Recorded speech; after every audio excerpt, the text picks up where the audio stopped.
setiap periode kepemimpinan pasca reformasi itu kita dorong agar pemerintah betul-betul efisien di dalam pengelolaan anggaran. Saya kira kebijakan ini bagi publik baik ya, tetapi bagi sebagian orang pasti resisten, termasuk pegawai negeri sipil kita. Kan nggak mungkin juga tiba-tiba baru dilantik terus utang, kan nggak mungkin juga. Nah, maka pilihan yang paling normal adalah mengefisienkan anggaran. Program prioritas pemerintah ini sangat potensial korupsi ya. Satu sisi efisiensi jalan dengan pemotongan yang sedemikian signifikan di pos-pos itu, dan kemudian pemerintah di satu sisi tetap menggemukkan birokrasi. Kami sebagai kelompok masyarakat yang memiliki konsentrasi terhadap isu transparansi, akuntabilitas, efisiensi, efektivitas, dan partisipasi masyarakat menganggap bahwa ini komitmen politik yang baik. Semoga tidak hanya sekedar gimmick.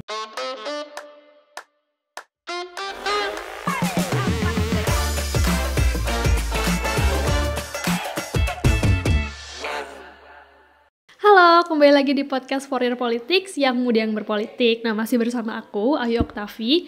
Tapi kali ini kita mau ngobrol-ngobrol banyak sama narasumber kita hari ini seputar isu mungkin yang saat ini masih panas banget ya Pak diperbincangkan gitu ya di masyarakat. Kemudian juga mungkin isu ini semakin berkembang dengan kemarin baru ada isu PHK juga gitu ya di sejumlah karyawan di beberapa kementerian dan juga lembaga gitu. Nah, kita mau ngobrol banyak soal mungkin efisiensi anggaran di eranya Pak Prabowo nih saat ini gitu Pak. Nih kita langsung mau ngobrol-ngobrol. Kita sambut aja Bapak Badiul Hadi selaku manajer riset Seknas Fitra. Oke.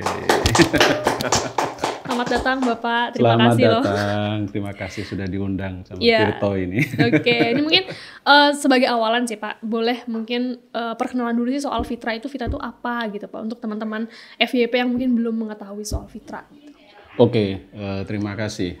Jadi Seknas Fitra ya, Fitra secara umum merupakan lembaga civil society, kelompok masyarakat yang memang memiliki konsen terhadap isu-isu terkait transparansi, akuntabilitas, efisiensi, efektivitas, dan partisipasi masyarakat. Fitra sendiri didirikan sekitar 24 tahun kemarin, ya, awal-awal reformasi. Fitra berdiri sebagai bagian dari semangat ya, mendorong cita-cita reformasi agar berjalan secara baik di tengah masyarakat kita. Makanya ruang kosong dan isu tentang transparansi anggaran ini menjadi agenda utama kita. Disoroti banget ya sama Fitra. Iya, betul, dan tema di kita nanti juga akan menjadi bagian kerja-kerja yang dilakukan oleh Fitra. Nah, Fitra sendiri itu memiliki anggota. Anggota kami itu istilahnya simpul jaringan atau sijar yang tersebar di 10 provinsi dan 3 kabupaten. Itu mulai dari Sumatera sampai ke Papua, itu semuanya ada anggota kita, meskipun belum di seluruh provinsi ya, tetapi setidaknya representasi pulau itu sudah ada.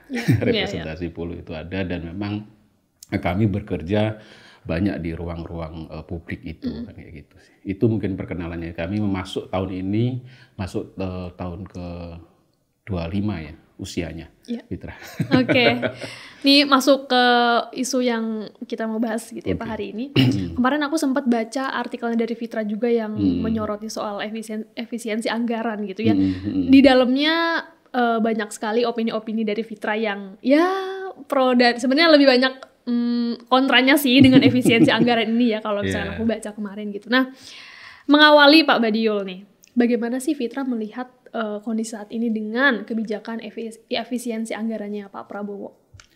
Ya, secara prinsip kalau kami sangat mendukung ya kebijakan ini, karena memang ini kan agenda lama sebenarnya. Kami mendorong agar pemerintah melakukan efisiensi dan efektivitas anggaran ini kan jauh-jauh hari ya, jauh-jauh tahun bahkan kayak gitu. Setiap periode kepemimpinan pasca reformasi itu kita dorong agar pemerintah betul-betul efisien di dalam pengelolaan anggaran.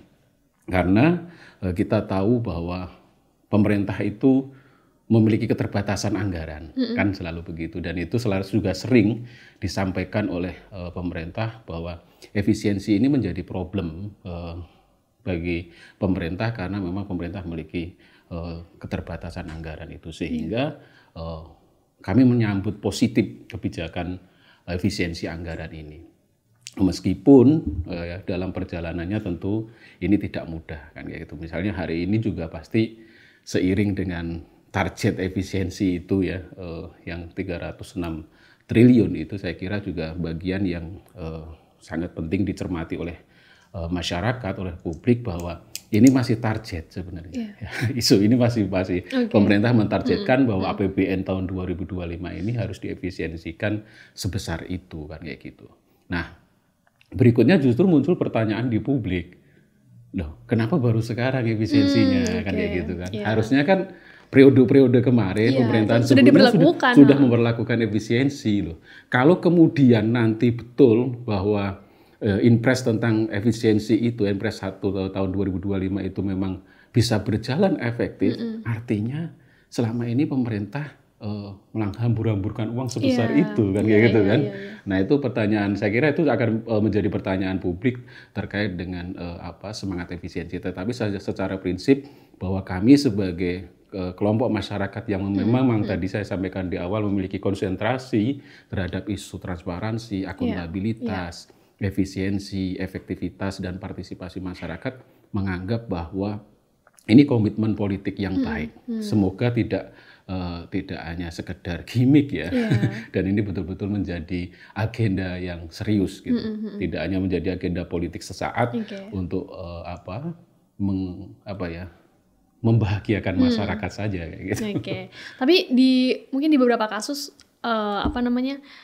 beberapa kementerian lembaga sudah mulai menerapkan efisiensi anggaran itu gitu ya, dengan kemarin mungkin memotong anggaran-anggaran peralatan kantor, kemudian juga listrik dan segala macam. Itu kan mungkin hal kecil yang sudah dilakukan gitu. Nah mungkin kalau dari Fitra melihat itu apakah efisien diterapkan gitu di beberapa kementerian dan lembaga saat ini?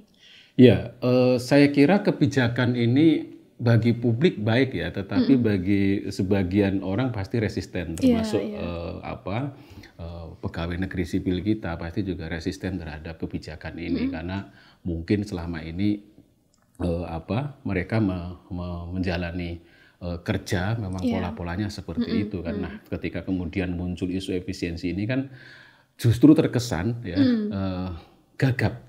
Oh, mau apa ini? Mana yang mau diefisiensikan kan kayak gitu kan. Betul. Sebelum kemudian turun peraturan turunan dari Inpres itu kan mereka masih bingung apa yang mau diefisienkan kan kayak gitu. Sehingga ya sudah kemudian setiap kementerian bikin surat edaran ya kan kayak gitu yang berisi ya pengurangan penggunaan lampu, terus kemudian lift tangga, eskalator dan yang lain-lain itu juga dikurangi ya, macam-macam hal yang saya kira saya tidak tahu apakah itu memang bagian dari skema efisiensi atau memang sebenarnya mereka lagi gagap, takut tiba-tiba disidak presiden gitu kan. Kok ini masih semuanya masih nyala, masih ini kan kayak gitu. Nah, karena kan kalau kita hitung-hitung juga ya kebijakan ini, misalnya kalau kita efisiensi dari sisi itu kan juga pasti akan berdampak ke PLN sendiri lah misalnya kayak gitu ya. Hitung-hitungannya kan akan ke sana juga kan, banyak dampak yang akan muncul selain tadi ya soal resistensi dari internal kementerian lembaga sendiri kan ya. Dan itu saya kira hampir semuanya lah ya pasti kan kayak gitu. Tapi kemudian urgensinya apa Pak untuk dilakukan efisiensi anggaran tahun ini gitu? Ya, kalau pemerintah kan memang kalau kita lihat misalnya ya postur APBN kita ini kan memang belum betul-betul stabil ya, sehingga pemerintah memperkirakan bahwa anggaran-anggaran yang program-program prioritas itu memang membutuhkan pembiayaan cukup signifikan, sehingga pemerintah harus melakukan efisiensi agar sebenarnya memastikan ya, pemerintah juga agak ragu juga nih, duit kita ada enggak ya sebenarnya kalau kita bikin program-program prioritas kita ini kita jalankan. Kalau enggak kan justru ini akan jadi masalah. Maka di satu sisi pemerintah juga masih mengalami dalam tanda kutip kendala untuk menarik investasi masuk ke Indonesia. Sehingga itu jadi problem tersendiri untuk Itu di satu sisi pemerintah juga tidak akan lagi mengambil kebijakan yang ekstrim, misalnya menaikkan pajak. Kemarin aja PPN sudah bermasalah kan di publik kan kayak gitu kan, respon publik juga sangat luar biasa. Artinya apa? Ada problem sumber pendapatan negara nih, ya, baik itu dari pajak sebagai sumber utama selama ini, kemudian investasi, ya, dan kan nggak mungkin juga tiba-tiba baru dilantik terus utang kan nggak mungkin juga. Nah maka pilihan yang paling normal adalah mengefisienkan anggaran untuk memastikan program-program jangka pendek saat ini yang lagi menjadi sorotan publik dan itu bagian dari janji politik pemerintah itu harus dibiayai. Contohnya apa? Makan bergizi gratis, program ketahanan pangan, program ketahanan energi, program ketahanan air dan yang lain-lain itu butuh anggaran yang sangat besar kan kayak gitu. Ya, itu mungkin kemarin beberapa teman-teman yang waktu itu kena kasus PHK, kemudian akhirnya kan sekarang tidak jadi gitu ya di PHK-nya. Kemudian mereka menyebutkan bahwa salah satu poinnya adalah untuk memenuhi program prioritas tersebut gitu ya, yang dicanangkan oleh Pak Prabowo soal MBG gitu. Nah itu menjadi salah satu masalah juga yang disoroti karena mengorbankan karyawan untuk kemudian memajukan program prioritas tersebut. Nah ini kalau dari Fitra melihatnya seperti apa? Apakah seharusnya seperti itu atau bagaimana? Ya, konteks efisiensi ini sebenarnya kan memang kalau kita melihat ya, ini efek dari proses yang tidak clear di awal. Artinya apa? Pemerintah itu kan misalnya tim Pak Prabowo sebelum dilantik itu kan punya tim transisi namanya. Nah, tim transisi ini kan bekerja ya jauh-jauh hari ya pasca pemilu itu sudah mulai bekerja ketika misalnya diumumkan KPU bahwa Pak Prabowo dan Pak Gibran ini menang Pilpres misalnya. Nah, mereka bergerak nih melakukan koordinasi dan konsolidasi lintas sektor untuk melihat kira-kira apa potensi-potensi, bahkan paling sering didatangi itu kan Kemenkyu sebenarnya. Nah, datang ke Kemenkyu selama ini ngapain? Kalau kemudian kok masih ketika mau masuk tahun anggaran kok justru ada masalah tentang kebutuhan anggaran kan kayak gitu. So, idealnya kan sebagaimana dijanjikan ketika pemilu misalnya, Pilpres kemarin, bahwa anggaran yang dibutuhkan untuk program makan bergizi gratis atau makan siang gratis awalnya ya, yang bergeser judul itu kan memang membutuhkan anggaran sangat besar. Betul. 420 triliun hitung-hitungan awalnya kan. Tahun ini sudah 117 triliun. Tiba-tiba kemudian di APBN tahun 2025 untuk sementara lah ya, kita kasih 71 triliun misalnya gitu. Ini kan jadi problem gitu loh. Padahal program ini kan mestinya dihitung betul dalam 1 tahun 2025 itu butuh anggaran berapa sih, bukan justru menimbulkan polemik seperti ini kan kayak gitu. Seolah pemerintah itu memang tidak punya perencanaan yang baik kan kayak gitu dan mengalami problem komunikasi nih kayak gitu, seolah bahwa APBN itu dianggap masih punyanya presiden periode sebelumnya gitu, padahal ketika kita bicara 2025 ya itu sudah nanti jadi kewenangannya Presiden Prabowo kan kayak gitu. Dan itu saya kira tim transisi sebenarnya bisa mengefektifkan di situ dan melakukan hitung-hitungan. Justru ketika MBG misalnya masuk dialokasikan 71 triliun, kemudian ketika berjalan dihitung wah ini cuma sampai bulan Mei. Terus Juni, Agustus sampai Desembernya dari mana dong? Ya? Akhirnya dihitung ulang kayak gitu kan. Kalau Badan Gizi Nasional menghitung 100 triliun kebutuhannya, tetapi kalau Kemenko Pangan itu ngitungnya 140 triliun. Itu kan menjadi beda. Ini aja nggak ada, seolah-olah nggak ada koordinasi nih antar mereka gitu kan. Harusnya kan clear ya. Maksudnya di publik pun harusnya clear komunikasinya bahwa kebutuhannya untuk sampai Desember itu 100 triliun bukan 140 triliun. Nah, kalau kayak gini kan masyarakat juga melihat sebenarnya mereka ini koordinasi enggak sih kayak gitu kan. Nah, komunikasi publik ini yang juga jadi masalah sebenarnya di kita kan itu pemerintahan kita gitu, sehingga masyarakat menganggap pemerintah ini maksudnya gimana sih, maunya apa sih kan kayak gitu. Nah, tahun 2026 pemerintah mengalokasikan anggaran sekitar mentargetkan anggaran untuk MBG ini sekitar 420 triliun. Sementara kalau kita berpijak tahun 2025 dengan target 82,9 juta penerima manfaat itu 171 sampai 221 triliun.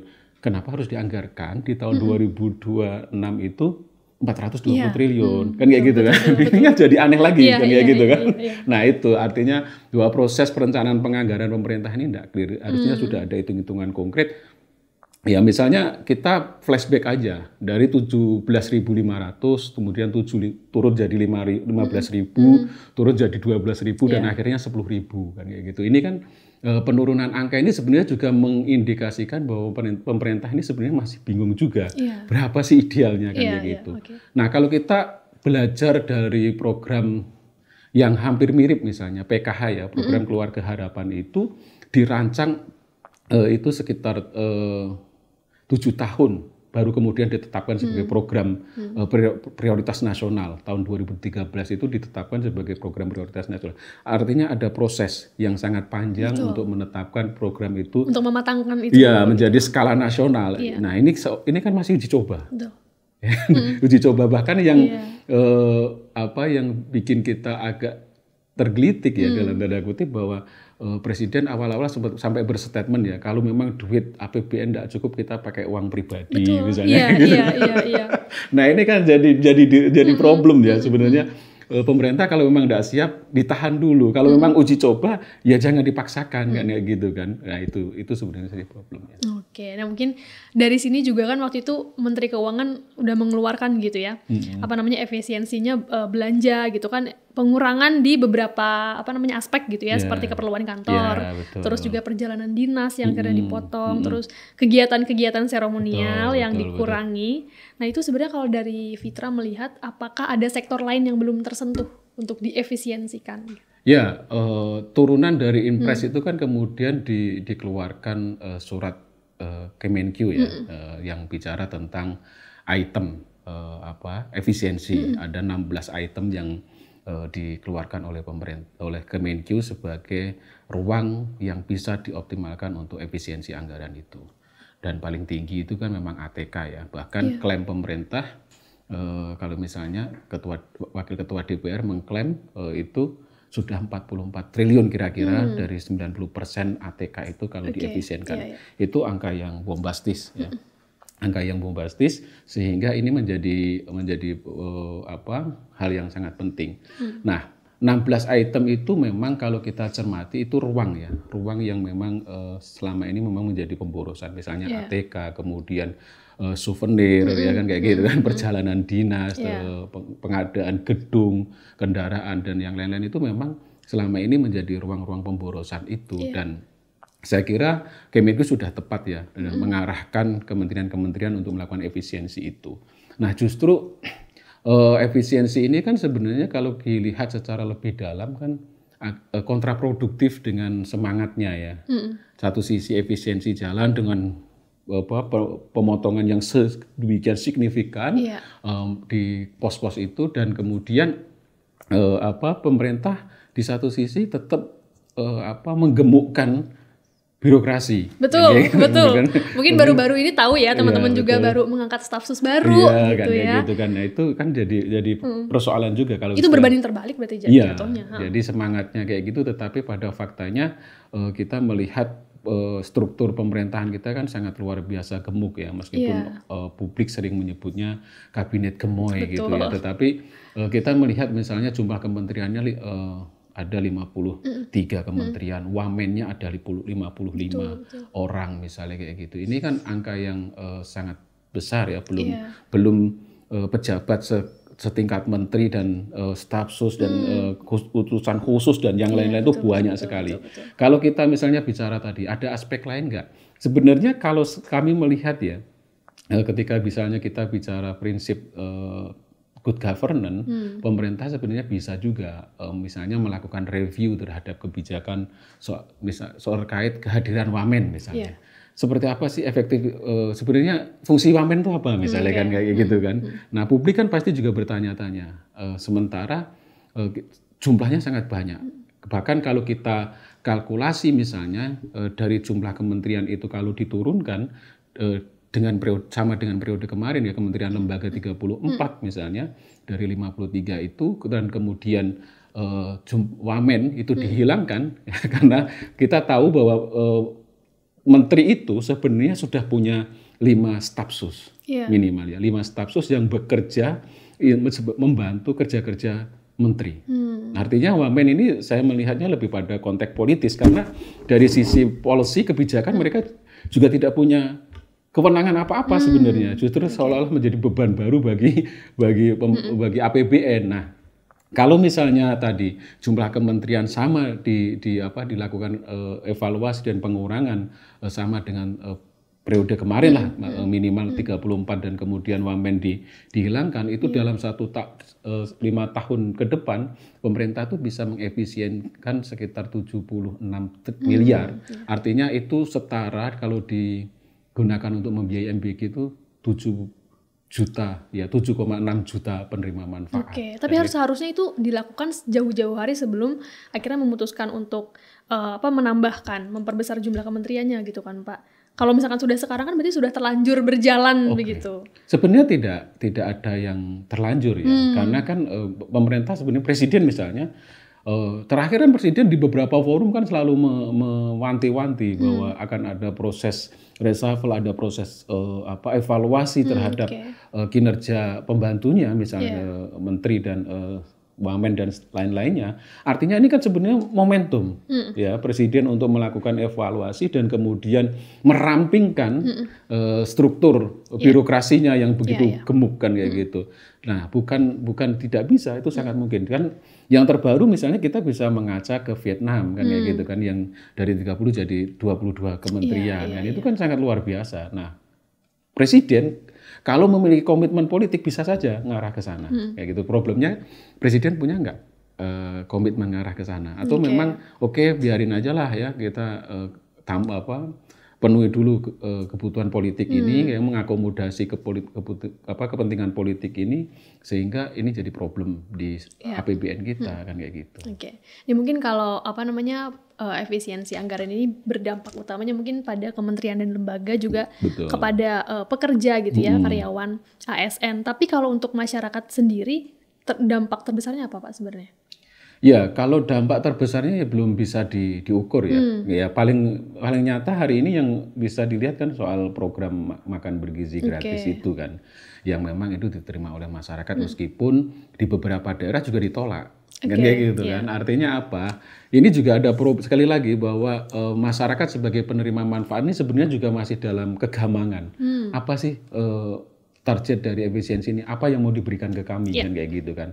Toh misalnya bicara soal program-program yang selama ini populis untuk masyarakat ya, soal subsidi energi, subsidi untuk LPG misalnya. LPG justru kemarin bermasalah. Kan gitu kan. Ini kan jadi problem ya. Bagaimana kemudian kebijakan ini seolah-olah kok tidak tertata gitu loh. Pemerintah ini sebenarnya maunya apa sih kan kayak gitu. Nah, publik pasti ngarahnya ke sana. Ngomong soal keperpihakan terhadap masyarakat. Harga pangan juga belum stabil sampai sekarang misalnya kan kayak gitu. Itu juga jadi catatan kan kayak gitu. Nah, masih banyak lagi gitu loh. Ya, masyarakat yang jelas kan berharap tingkat kesejahteraannya naik.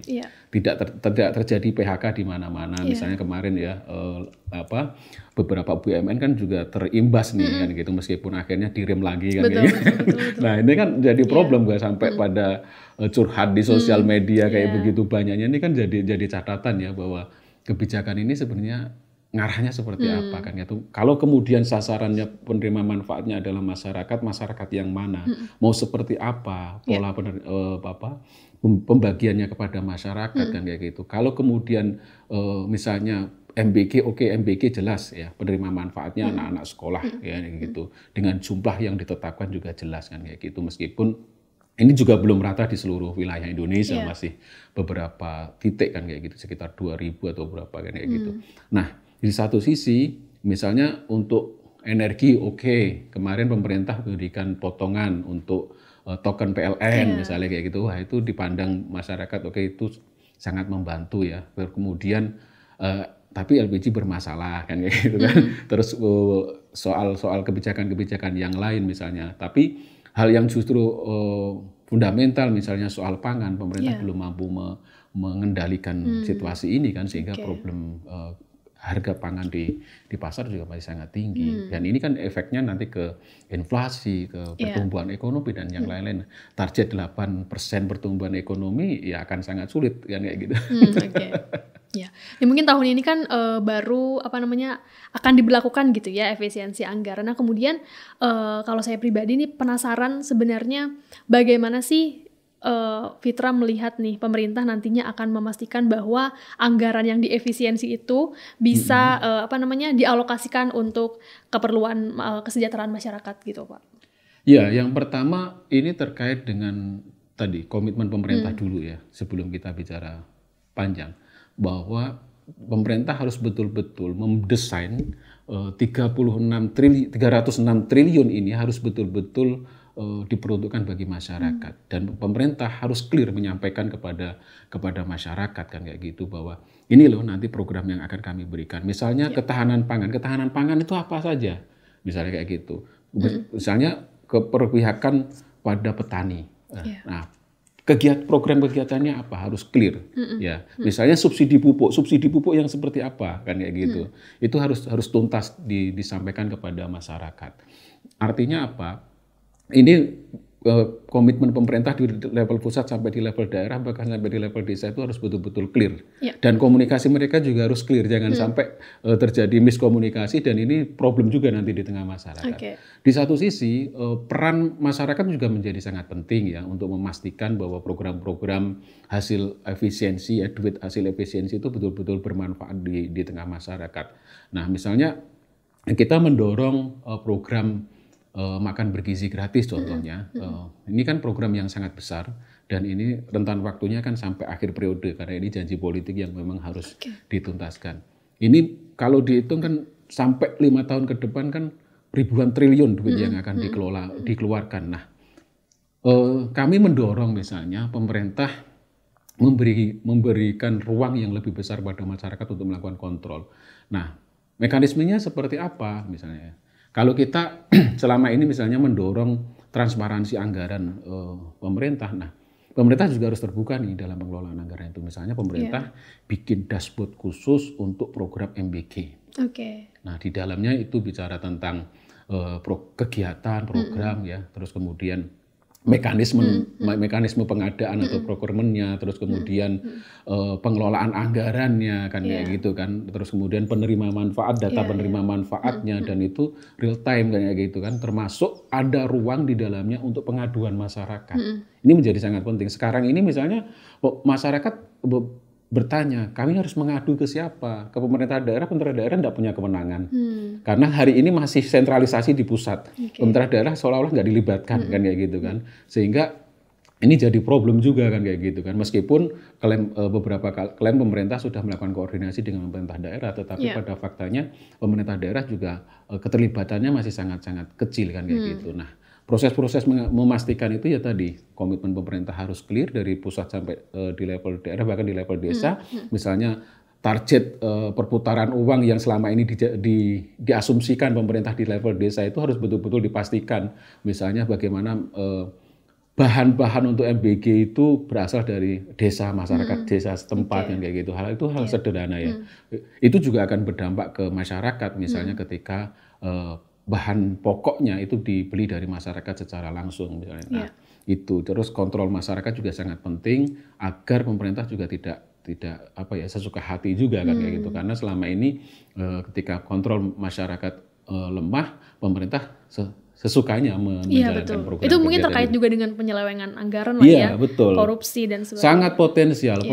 Program prioritas pemerintah ini sangat potensial korupsi ya. Karena kita tahu pengalaman panjang bangsa ini bicara soal program pemerintah, prioritas itu bansos apapun itu sangat potensial dikorupsi. Apakah MBG tidak berpotensi? Sangat potensial karena mereka juga pengadaan barang dan jasa dan selama ini misalnya KPK memberikan warna merah ya untuk barang dan jasa ini sebagai penyumbang ruang penyumbang korupsi terbesar di dalam. Makanya 16 item efisiensi yang dikeluarkan oleh Kemenq itu kan hampir semuanya berkaitan dengan pengadaan barang dan Iya, jasa. betul. Dan itu yang selama ini memang menjadi ruang sangat besar untuk tindak pidana korupsi.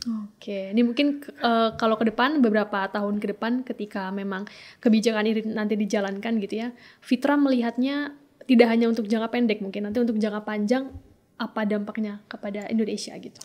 Ya, kalau kami sih berharap ya bahwa Impres 1 2025 ini akan dilaksanakan setidaknya 5 tahun ke depan. Jadi tidak hanya tadi saya bilang di depan gimmick politik ya di tahun awal saja, setelah itu tuh ke belakangnya ya suka-suka kan kayak gitu.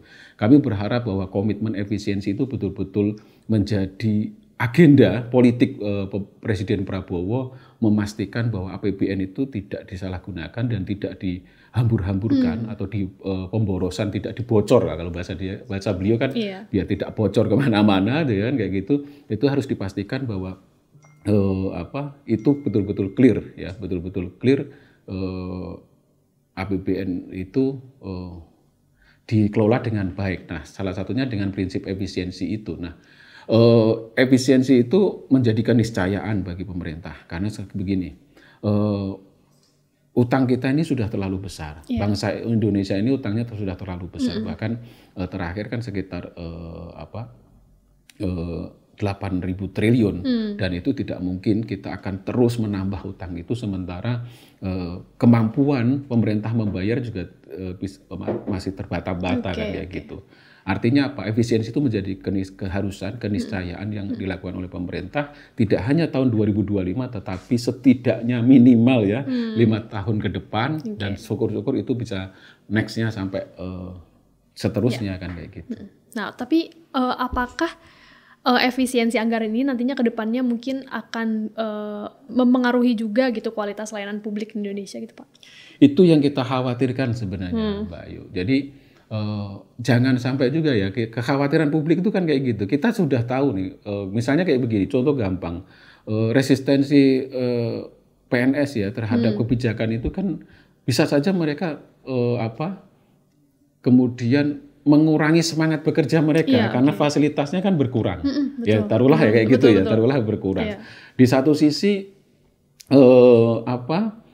pelayanan publik ini kan memang menjadi agenda utama pemerintah ya, tetapi ketika kemudian mekanismenya, sistemnya itu tidak diatur secara baik dan kemudian terdampak dari efisiensi ini misalnya, ini kan akan jadi problem, pastinya akan ada. Masyarakat itu pasti akan menerima. Misalnya yang terbaru ya BUMN kita misalnya kayak gitu, ketika mengalami isu PHK kan kemudian ritme kerjanya juga berubah ya dan pasti akan dampak pelayanan ke masyarakat juga sangat luar biasa. Satu hal lagi misalnya ketika proyek infrastruktur ya yang dikurangi, yang ini notabene juga bagian dari kerja-kerja yang digunakan untuk publik misalnya, itu juga menjadi catatan kan kayak gitu, bahwa akan ada banyak hal yang terdampak ya dari efisiensi ini, termasuk tadi pelayanan publik itu sangat, misalnya kita lihat anggaran pendidikan ya kan, kalau kemudian efisiensi ini betul-betul dilakukan dan pemerintah kemudian mensamaratakan, potensi anggaran 20% pendidikan itu bisa kepotong. Ya kayak gitu kan. Anggaran kesehatan bisa kepotong karena misalnya Kemenkes sedang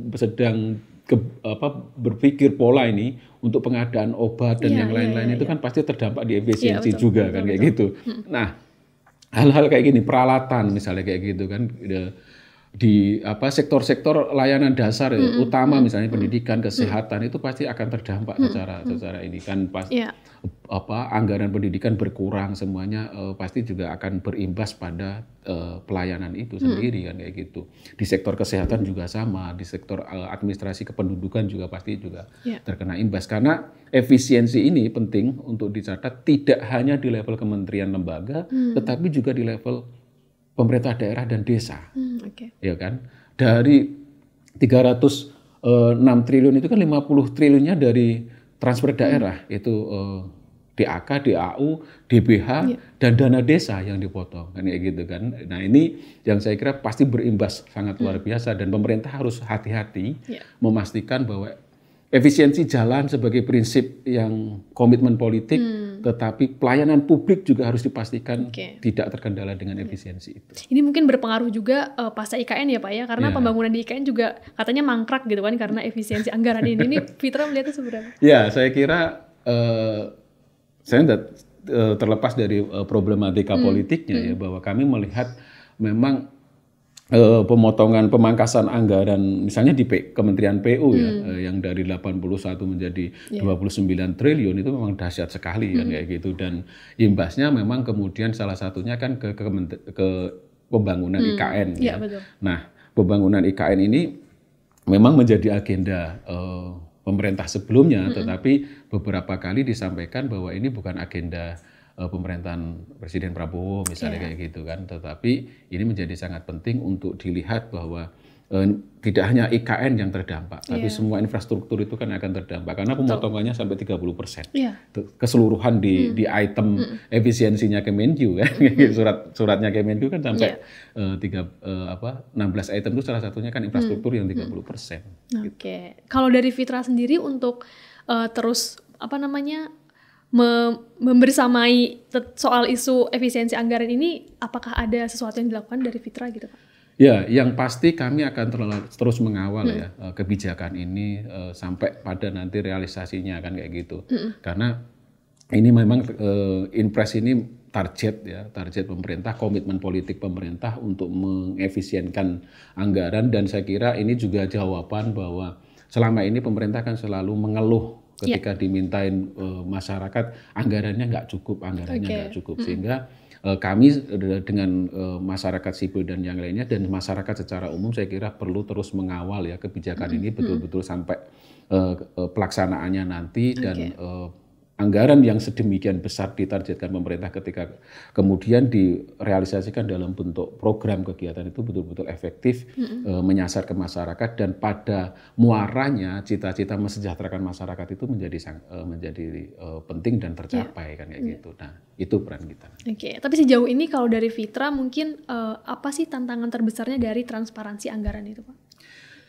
Ya, tantangan ini kan transparansi itu komitmen politik, komitmen politik yang itu tidak mudah. Misalnya kami dengan koalisi masyarakat sipil mendorong pemerintah terbuka soal APBN itu kan butuh waktu yang sangat panjang. Sampai kemudian misalnya teman-teman Tirto misalnya atau masyarakat secara umum saya kira juga bisa melihat sekarang pemerintah mengeluarkan portal APBN kita. Misalnya, itu salah satu bentuk transparansinya, di mana di sana setiap bulan pemerintah mengupdate pengelolaan keuangan negara. Nah, itu sangat luar biasa ya. Tetapi tantangannya adalah bahwa ini belum menjadi komitmen bersama, ya. Belum bahwa oke lah misalnya karena Kemenq sebagai bendahara negara, ya ngelola duit maka dia berkewajiban. Tetapi kementerian-kementerian lain misalnya kan kayak gitu, kelembagaan yang lain, pemerintah daerah seperti apa? Ini masih jadi tantangan bahwa komitmen transparansi itu masih menjadi problem ya, terlepas dari problem politik kan kayak gitu kan, bahwa ini memang masih menjadi masalah.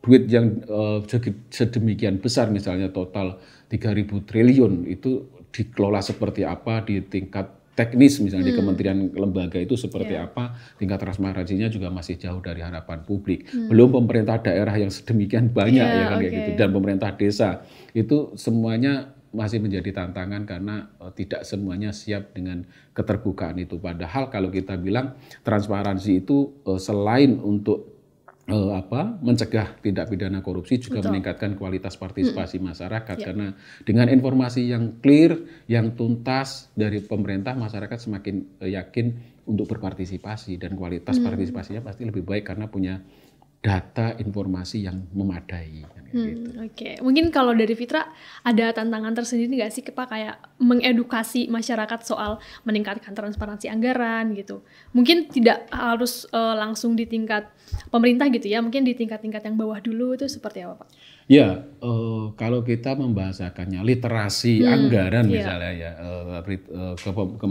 itu menjadi pekerjaan berat ya dan butuh energi besar karena ya kita daya jangkau kita kan juga sangat luar biasa ya dengan hampir 300 juta penduduk Indonesia itu kan membutuhkan literasi semua tentang isu transparansi, keterbukaan. Tidak hanya soal transparansi anggaran, tapi transparansi kebijakan secara umum itu harus juga tersampaikan kepada masyarakat.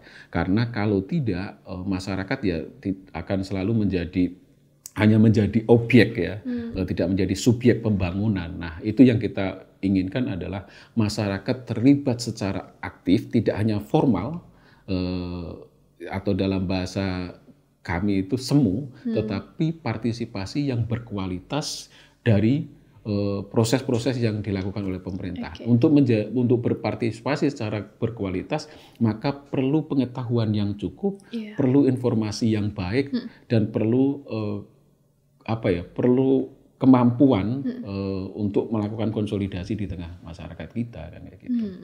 Oke, ini menarik sih Pak Badiul gitu ya pembahasannya soal efisiensi anggaran. Tapi mungkin terakhir karena kita sudah sampai di penghujung acara nih ya, penghujung podcast. Nah mungkin terakhir harapan dari Pak Badiul untuk Fitra dan juga mungkin untuk Indonesia gitu ya di pemerintahan yang baru ini khususnya di tengah isu efisiensi anggaran ini boleh disampaikan Pak.